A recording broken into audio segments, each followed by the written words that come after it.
மாதா தொலைக்காட்சி அன்பர்களே, இறந்த நம்பிக்கையாளர்களின் ஆன்மாக்கள் இறைவனிலே நித்திய இளைப்பாற்றி அடைய நமது மாதா தொலைக்காட்சியோடு இணைந்து ஒரே குடும்பமாக மன்றாடுவோம்.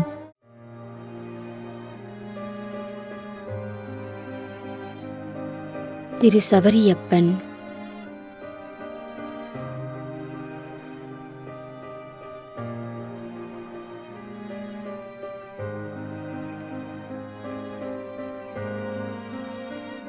திரு எஸ். ஜோக்கின், பெங்களூர், 46ஆம் மாதம் நினைவஞ்சலி.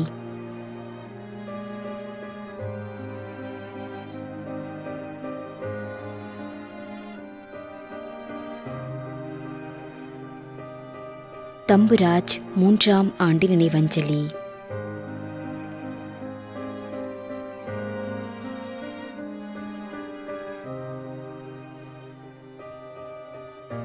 பிலோமின் ராஜ், 46ஆம் மாதம் நினைவஞ்சலி.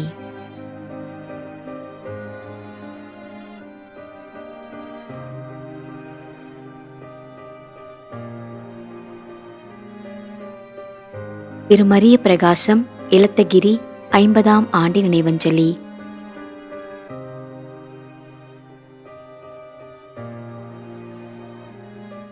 மேலும் யாரும் நினையாத நம்பிக்கையாளர்களின் ஆன்மாக்களுக்காகவும் மன்றாடுவோம்.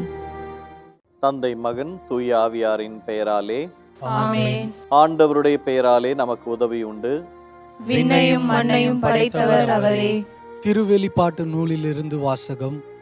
அதிகாரம் 14, இறைவார்த்தை 13. விண்ணகத்திலிருந்து ஒரு குரலை கேட்டேன்.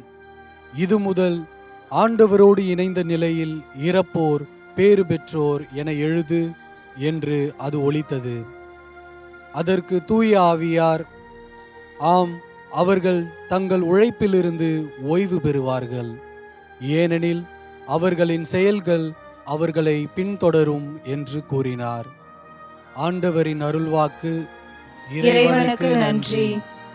நம்மிடையே வாழ்ந்து இறந்து போன இறைவனின் அடியார்களுக்காகவும், மேலும் குறிப்பாக மாதா தொலைக்காட்சி வழியாக நீத்தார் நினைவில் இன்று நினைவு கூறும் இறைவனின் அடியார்கள் அனைவருக்காகவும் மன்றாடுவோம். விண்ணுலகில் இருக்கின்ற எங்கள் தந்தையே, உமது பெயர் தூயது என போற்ற பெறுக. உமது ஆட்சி வருக. உமது திருவுளம் விண்ணுலகில் நிறைவேறுவது போல மண்ணுலகிலும் நிறைவேறுக. எங்கள் அன்றாட உணவை இன்று எங்களுக்கு தாரும். எங்களுக்கு எதிராக குற்றம் செய்வோரே நாங்கள் மன்னிப்பது போல எங்கள் குற்றங்களை மன்னியும்.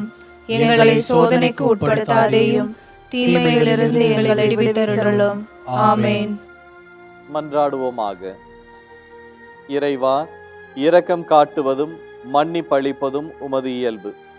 ஆகையால் உமது திருவடிகளுக்கு வந்துள்ள இன்று நாங்கள் நினைவு கூறும் ஆன்மாக்கள் மீது இரக்கம் கொண்டு அவர்களுடைய குடும்பத்தார் மற்றும் மாதா தொலைக்காட்சி குடும்பம் செலுத்தும் ஜெபங்களை ஏற்று அவர்களது குற்றங்களையும் அவற்றிற்குரிய தண்டனையும் மன்னித்து அமைதியையும் முடிவில்லா வாழ்வையும் தந்திடுமாறு எங்கள் ஆண்டவராகிய கிறிஸ்து வழியாக உம்மை மன்றாடுகிறோம். ஆமென். நிலையான இளைப்பாறுதலை ஆண்டவரே இவர்களுக்கு அளித்தருளும். முடிவில்லாத ஒளி இவர்கள் மேல் ஒளிர்வதாக. இறந்த நம்பிக்கையாளர்களின் ஆன்மாக்கள் இறைவனின் இரக்கத்தினால் அமைதியில் இளைப்பாறுவனவாக. ஆமென். ஆமென்.